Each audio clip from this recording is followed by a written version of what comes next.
आप सभी को जय मसीह की। आज का वचन के साथ हम मनन करेंगे लूका की पुस्तक 15 अध्याय वचन 11 से लेकर 14 तक मैं आपके बीच में पढ़ती हूँ। फिर उसने कहा, किसी मनुष्य के 2 पुत्र थे।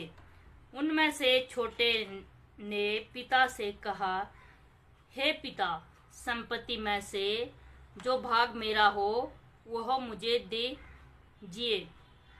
उसने उसको अपनी संपत्ति बांट दी। बहुत दिन ना बीते थे कि छोटा पुत्र सब कुछ इकट्ठा करके दूर देश चला गया और वहां कुकर्म में अपनी संपत्ति उड़ा दी। हमें यहाँ पर एक राजा के 2 पुत्र हैं, एक समझदार है, एक निकम्मा है।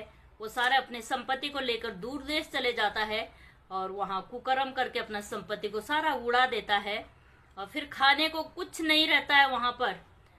और फिर कहता है, इससे अच्छा तो जैसे भोजन मैं यहाँ पर खा रहा हूँ, कोई लोग उसको ऐसे दे देते हैं, बासी बूसी ऐसे खाता है। फिर कहता है, इससे अच्छा तो मेरे पिता के घर में नौकर चाकर खाते हैं, मैं ऐसा करता हूँ, लौट कर अपने पिता के घर जाता हूँ।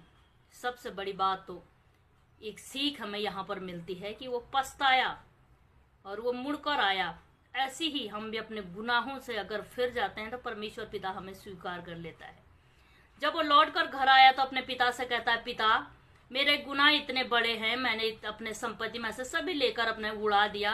अब मुझे बेटे के रूप में तो स्वीकार नहीं करोगे, मुझे एक नौकर के रूप में स्वीकार करके अपने घर रहने दो। पर पिता उसको गले लगाकर उसको स्वीकार कर लेता है। सच में भाई बहन, अगर आप प्रभु के पास मुड़ कर आते हो, परमेश्वर आपको स्वीकार कर लेता है, परमेश्वर आपको गले लगाता है।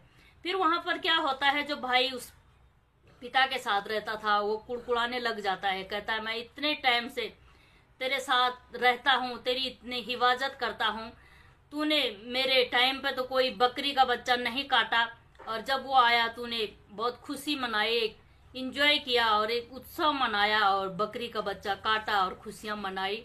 और वो बड़ा बेटा वहां पर कुड़कुड़ाने लगता है।